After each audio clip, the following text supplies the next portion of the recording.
반갑습니다. 저는 경상북도 상주 시내에서 목회하고 있는 상주 나사렛 교회 주용은 목사입니다. 오늘 함께 짧은 시간에 함께 은혜를 나누려고 합니다. 히브리서 11장 24절, 25절, 26절에 있는 짧은 말씀 속에 지혜로운 바보가 되자라고 하는 제목하에 함께 은혜를 나누고자 합니다.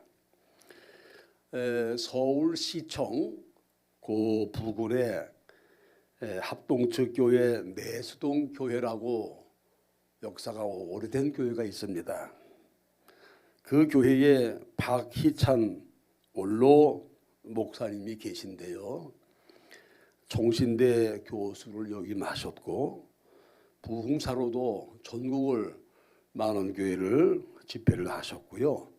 제가 지금 알기로는 연세가 98세로 제가 알고 있습니다.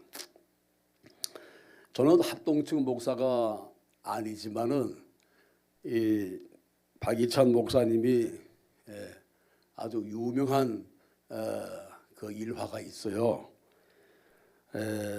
목사님께서는 어느 부흥회를 가도 어느 예배를 드려도 설교 시간은 25분으로 아주 유명한 분이십니다. 그래서 합동측 목사님들은 박희찬 목사님 25분 설교 그러면 전국이 다 알 정도입니다. 저도 오늘 우리 박 목사님을 따라서 한 25분 정도의 설교를 마치려고 한번 노력을 해보겠습니다. 영적인 면에서 하나님의 사용하심과 관련하여 살펴보면 두 가지로 나옵니다. 하나는 사람이 너무 잘나고 똑똑해서 하나님이 쓰실 수 없는 경우가 있고요. 또 하나는 많이 쓰셨던 사람들은 한결같이 바보였다는 것입니다. 저도 일평생 목회를 하면서 교회 안에 봉사자들을 보아왔던 중 얻은 교훈은 신앙생활을 오래 할수록 보편적으로 점점 이기적이 돼가고 더욱 인색해지고 이에 타산적으로 변질돼가고 있다는 것입니다. 잠시 한번 히브리서 11장 24절에서 26절 말씀을 제가 잠시 한번 보겠습니다. 믿음으로 모세가 났을 때에 그 부모가 아름다운 아이임을 보고 석 달 동안 순교 왕의 명령을 무서워하지 아니하였으며 믿음으로 모세는 장성하여 바로의 공중의 아들이라 칭함받기를 거절하고 도리어 하나님의 백성과 함께 고난받기를 잠시 죄악의 낙을 누리는 것보다 더 좋아하고 마지막 26절 말씀됩니다. 그리스도를 위하여 받는 수모를 애굽의 모든 보화보다 더 큰 재물로 여겼으니 이는 상 주심을 바라봄이라. 아멘. 아멘.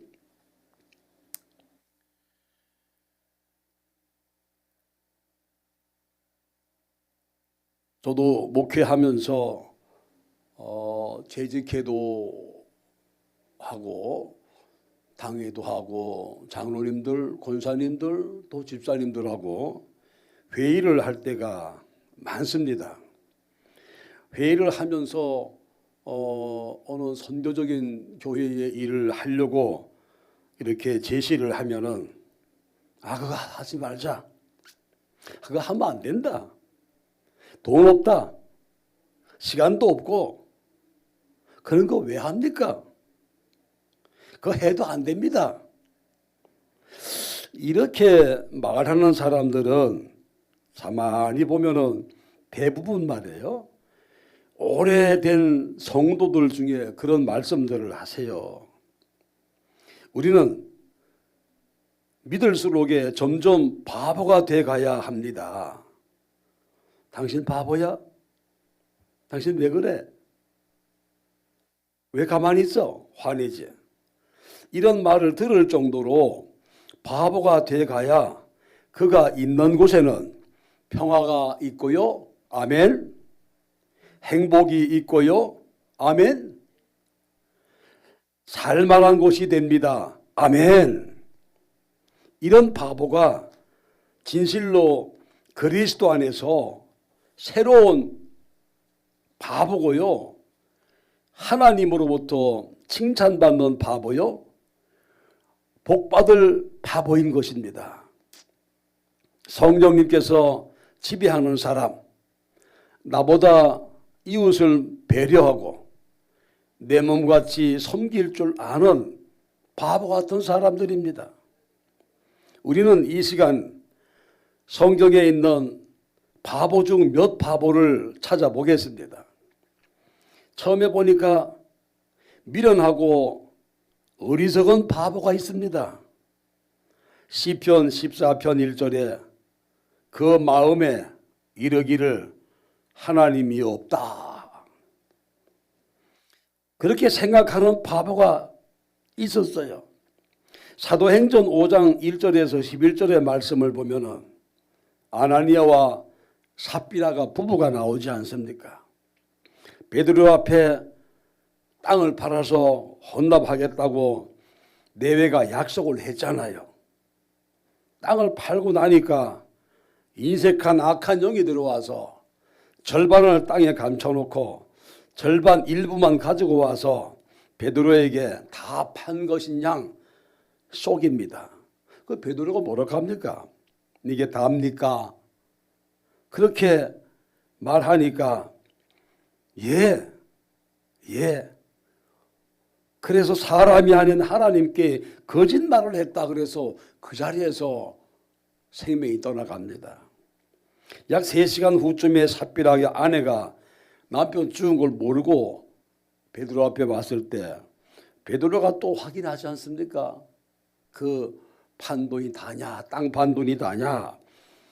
뭐 삽비라도 똑같이 예라고 합니다. 거짓말을 하죠. 베드로는 영을 시험하느냐, 그리고 그의 영도 떠나갑니다. 그 두 레벨가 하루에 죽어요. 살아계신 하나님을 믿지 못하는 증거죠. 누가복음 12장 16절에서 20절의 말씀을 보면은 한 부자가 농사가 잘 됐잖아요. 소출이 많아서 창고로도 크게 짓고 영혼아 우리 몇 년은 먹고 남으니까 평안히 먹고 살자라고. 그때 하나님께서 오늘 밤에 내 영혼을 찾으리니 준비한 것이 누구 것이 되겠느냐? 저 창고에 있는 게 네 죽고 난 다음에 너와 무슨 상관이 있느냐? 그런 말씀이에요. 지금도 우리 주위에 그런 사람들이 얼마나 많습니까? 바보 같은 사람들이요. 정말로 미련하고 어리석은 바보들이 너무 많아요. 두 번째 보니까 오늘 제목에 지혜로운 바보가 있어요. 지혜로운 바보. 지혜로운 바보가 돼야 돼요. 지혜로운 바보는요. 스스로 선택한 바보입니다. 왜 바보를 택했을까요? 하나님을 만났기 때문에 바보가 된 줄로 믿습니다. 하나님은 바보들만 골라서 사용하시고 축복하심을 알기에 바보가 된 것이에요. 고린도전서 1장 17절에서 18절 말씀을 제가 잠시 한번 보겠습니다. 고린도전서 1장 17절과 18절 말씀을 제가 잠시 한번 보겠습니다. 그리스도께서 나를 보내심은 내 세례를 베풀게 하려 하심이 아니요 오직 복음을 전하게 하려 하심이되 말의 지혜로 하지 아니함은 그리스도의 십자가가 헛되지 않게 하려 하십니다.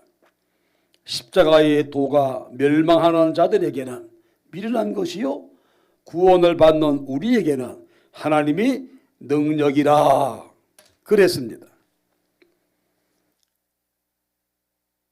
성경 속에 많은 바보가 있는데 대표적인 바보를 잠시 한번 보겠습니다. 히브리서 11장 오늘 본문이죠. 11장 8절에서 쭉 있는 말씀 19절에 있는 말씀인데요. 아브라함이 한번 볼 수 있습니다. 아브라함은 고향을 떠나는데 오늘 본문에 나와 있지요. 히브리서 11장 8절에서 8절에서 좀 본문이 좀 깁니다만 제가 한번 봉독하겠습니다. 믿음으로 아브라함은 부르심을 받았을 때 순종하여 장래의 유업으로 받을 땅에 나아갈새 갈 바를 알지 못하고 나아갔으며 믿음으로 그가 이방의 땅에 있는 것 같이 약속의 땅에 거류하여 동일한 약속을 유업으로 함께 받을 이삭 및 야곱과 더불어 장막에 거하였으니 이는 그가 하나님이 계획하시고 지으실 터가 있는 성을 바랐습니다. 믿음으로 사라 자신도 나이가 많아 단산하였으나 잉태할 수 있는 힘을 얻었으나 이는 약속하신 이를 미쁘신 줄 알았습니다. 이러므로 죽은 자와 같은 한 사람으로 말미암아 하늘의 허다한 별과 또 해변의 무수한 모래와 같이 많은 후손이 생육하였느니라. 이 사람들은 다 믿음을 따라 죽었으며 약속을 받지 못하였으되 그것들을 멀리서 보고 환영하며 또 땅에서는 외국인과 나그네임을 증명하였으니 그들이 이같이 말하는 것은 자기들이 본향 찾는 자임을 나타냅니다. 그들이 나온 바 본향을 생각하였더라면 돌아갈 기회가 있었으려니와 그들이 이제는 더 나은 본향을 사모하니 곧 하늘에 있는 것이라. 이러므로 하나님이 그들의 하나님이라 일컬음을 받으심을 부끄러워하지 아니하시고 그들을 위하여 한 성을 예비하셨느니라. 아브라함은 시험을 받을 때의 믿음으로 이삭을 드렸으니 그는 그 약속들을 받은 자로 돼 그 외아들을 드렸느니라. 18절 19절 말씀까지 보겠습니다. 그들에게 이미 말씀하시기를 내 자손이라 칭할 자는 이삭으로 말미암니라 하셨으니 그가 하나님이 능히 이삭을 죽은 자 가운데에서 다시 살리실 줄로 생각한지라. 비유컨대 그를 죽은 자 가운데서 도로 받은 것이니라. 아멘. 자, 고향을 떠나는데 갈 바를 알지 못하고 어디를 가야 될지 동서남북 어디로 가야 될지를 몰라. 혼자 갔습니까? 그 식솔들이 많아요. 수십 명이에요. 그래 당장 돌아서면 밥을 먹어야 되고 잠을 자야 되는데 갈 바를 알지 못하고 하나님의 말씀에 순종해서 어찌 보면 그런 바보가 어디 있겠어요. 나그네 생활을 하게 되지요. 하나님의 지으실 터가 있는 성을 바라보게 되고요. 그리고 마지막에 아들 이삭을 또 드리잖아요. 그리고 죽은 자를 능히 살리실 줄을 믿습니다. 참 19절의 말씀을 보면은 모리아 산 그 산에 가서 이삭을 묶어서 칼로 내리치고 화재로 드리려고 분명히 하나님께서 살릴 것을 믿었기 때문에 그 밑에서 종들하고 헤어질 때 뭐라고 그랬어요? 우리가 함께 올라갔다가 제사를 지내고 함께 우리가 온다 내려온다 같이 내려온다는 거이죠. 저는 예전에 서점에서 그 책을 한 권 사서 봤는데 제목은 제가 잘 모르겠는데 이런 내용이에요. 이런 제목이에요. 한국의 유명한 부흥사 목사님들 사모님들 7 사모님을 모아서 간증 겸 인터뷰식으로 간증 비슷하게 이렇게 책을 만든 책을 한 권 봤어요. 그 책을 읽는 중에 부흥사 신영균 목사님의 사모님이 거기 나오셨어요. 그래 이제 신영균 전도사님이 옛날에 신학을 졸업하고 전도사님 시절에 아주 시골 리다니에서 목회를 하셨다고 그래요. 그래 이제 그 첫 목회를 할 때 어린 아이가 아주 핏덩이였대요. 아주 이제 태어나가지고 얼마 안 되는 갓난 아주 그 젖먹이 그 신생아를 데리고 있었는데 어느 날 주일날 예배를 이제 드려야 될 시간이 뭐 지금 11시면 11시가 다 돼가는데 그 핏덩이 그 어린 신생아 아이가 열이 막 불같이 뜨거워서 어찌게 뭐 너무 급하게 된 거래요. 그 사모님이 얼마나 놀랬겠어요. 그 아이를 안고 어쩔 줄 몰라 하는 거예요. 병원에 가는 차도 없고 병원에 가면 면단이 나가야 되고 시내 나가야 군에 나가야 되는데 얼마나 멀어요 주인. 근데 지금 예배 시간은 곧 다가오고 막 그래서 막 사모님이 막 아이를 안고 진짜 어쩔 줄 몰랐다 그래요. 그때 그 신정균 전도사님이 그 모습을 보고 사모님한테 이렇게 얘기를 했다고 그래요. 그 아이를 방에다가 내려놓으시오. 그리고 우리는 예배 드리러 갑시다. 하나님이 알아서 하십니다. 하나님이 살리고 죽이시고 고치시는 거를 우리가 지금 예배 시간 예배가 얼마나 중요한 예배를 가자고. 그래서 그 아이 그 열이 막 뜨겁던 그런 그 위험한 아이를 방에다가 놔두고 눕혀놓고 두뇌에 가서 예배를 드리는데 이 신영규 전도사님이 평상시보다 설교를 더 길게 하더라는 거예요. 더 길게. 웬만하면은 한 1시간 앓고 한 40분에 땡겨가지고 빨리 와가지고 아이를 데리고 병원을 간다든지 뭐 그럴 수 있을 텐데 신 목사님은 오히려 더 평상시보다 더 길게 예배를 드리고 와서 그 아이가 죽지 아니하고 살아났다. 그런 그 간증의 책을 제가 한번 기억이 지금도 납니다. 그래서 참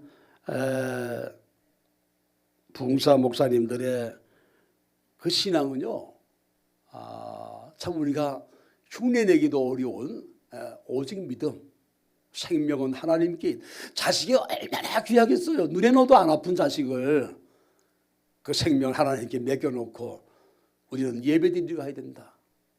참 우리 많은 그리스도인들이 특히 교육자들이 젊은 교육자들이 배워야 되지 아니하는가 그래 생각을 합니다. 두 번째 보니까 히브리서 11장 24절에서 31절 말씀에 보면은 모세가 나옵니다. 모세가 또 바보입니다. 아브라함이 바보고 모세가 바보인데요. 왕실의 부귀영화를 포기하고 이스라엘 백성들과 고생을 스스로 선택을 합니다. 본문 말씀을 잠시 볼까요? 24절에서 26절 말씀입니다. 24절에서 26절 말씀. 믿음으로 모세가 났을 때에 그 부모가 아름다운 아이임을 보고 석 달 동안 숨겨 왕의 명령을 무서워하지 아니하였으며 믿음으로 모세는 장성하여 바로의 공주의 아들이라 칭함받기를 거절하고 도리어 하나님의 백성과 함께 고난받기를 잠시 죄악의 낙을 누리는 것보다 더 좋아하고 마지막 26절에 그리스도를 위하여 받는 수모를 애굽의 모든 보화보다 더 큰 재물로 여겼으니 이는 상두심을 바라봄이라 그랬습니다.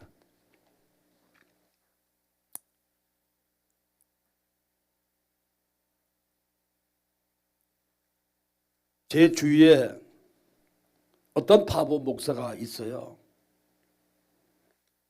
40대 초반에 이제 첫 목회입니다. 서울에서 부목사로만 있다가 지방의 읍소대지에 와서 25명 정도 모이는 자그마한 교회에 이제 첫 목회, 첫 담임으로 이제 안수받고 이제 담임을 처음으로 합니다. 부임한 지가 3개월쯤 됐습니다. 그런데 다른 지방의 시에서 작년이 한 800명 정도 모이는 교회, 같은 교단이죠. 800명 정도 모이는 큰 교회 목사님이 정년이 됐어요. 근데 후임자를 이제 찾는 중인데 찾다 보니까 이 젊은 목사가 딱 보인 거예요. 그래서 그 목사님이 직접 오셔가지고 그 젊은 목사에게 그래 우리 교회를 한번 맡아달라 그랬어요. 근데 그 젊은 40대 초반의 목사님의 아버지가 그것도 같은 교단의 목사님이세요. 그리고 그 목사님은 은퇴를 하셨고 아버지는 은퇴하셨고 원로 목사님이세요. 근데 그 목사님 아버지하고 그 목사님하고 또 교단의 친구예요. 그러니까 마음 놓고 친구의 아들이니까 후임자를 이렇게 이제 맡기려고 했는데 이 아버지가 원치 아니에요. 아버지가 그 800명 있는 그 은퇴할 목사에게 친구에게 뭐라 했어요. 화를 냈어요. 왜 가만히 목회하는 내 아들을 왜 흔드냐. 흔들지 마라. 이제 여기 목회 온 지가 3개월 됐다. 3개월. 3개월을 지금 목회를 잘하고 있는데 하나님이 가라고 그래서 와서 목회하는데 왜 800명 있는 교회에서 스카우트 해가려고 그러냐. 막 뭐라고 그랬어요. 그래서 거기서 이제 일단락 없는 거가 돼버린 거예요. 그러니까 그 아들이 볼 때는 아쉽잖아요. 아니 내가 서울에 800명 있는 교회에서 부목으로 오래 있다가 단독으로 왔는데 25명 자그마한 시골교회 와서 목회 3개월 동안 하는데 아니 다른 지역에 또 800명이 있는 교회에서 또 담임으로 총빙을 하니까 아니 누군들 안 가겠습니까? 그런데 아버지가 그러시는 거예요. 그 목사님한테 다시는 연락하지 마라. 흔들지 마라. 그래서 끝이 났어요. 났는데 그 교회에서 중직들이 아무리 봐도 이 젊은 목사가 탐나는 거예요. 너무 좋은 거예요. 그래서 헌신 예배 강사로 또 초청을 한 거예요. 두 번째 이제. 그러니까 아버지한테 와서 아버지 어떻게 할까요? 저 교회에서 헌신 예배 강사로 오라 그러는데 어떻게 할까요? 그러니까 아버지가 가봐라. 그래서 갔어요. 가서 예배를 인도하는데 분위기를 보니까 헌신 예배 강사 분위기가 아니고 청빙하는 분위기들이 청빙 분위기. 그 예배를 마치고 나니까 수석 장로님이 당회실에서 브리핑을 하더라는 거예요. 만약에 목사님이 우리 교회 오시면은 이렇게 우리는 대접을 접대를 하겠다, 섬기겠다. 그러니 그 얘기만 들어도 눈이 막 돌아갈 정도로 어마어마하게 대접을 잘해주는 거예요. 그게 마치고 이제 와서 아버지 앞에 와서 아버지 가보니까 이런 분위기고 이렇게 브리핑을 받고 하고 왔습니다. 그러니까 아버지가 보니까 아들이 가고 싶은 마음이 보이잖아요. 며느리가 더 가고 싶은 거예요. 예? 아니 거기는 아이들이 셋인데 장학금 다 대주잖아요. 대학 졸업할 때까지 교회가 장학금 다 대준단 말이래요. 근데 25명 교회에서는 장학금이 어디 있어요? 지금 생활비도 모자라요 지금. 그러니 그 젊은 사모님이 가고 싶잖아요. 100번. 물론 아들도 가고 싶었겠죠. 그래서 아버지한테 갔다 왔다는 보고를 하니까 아버지가 그러더래요.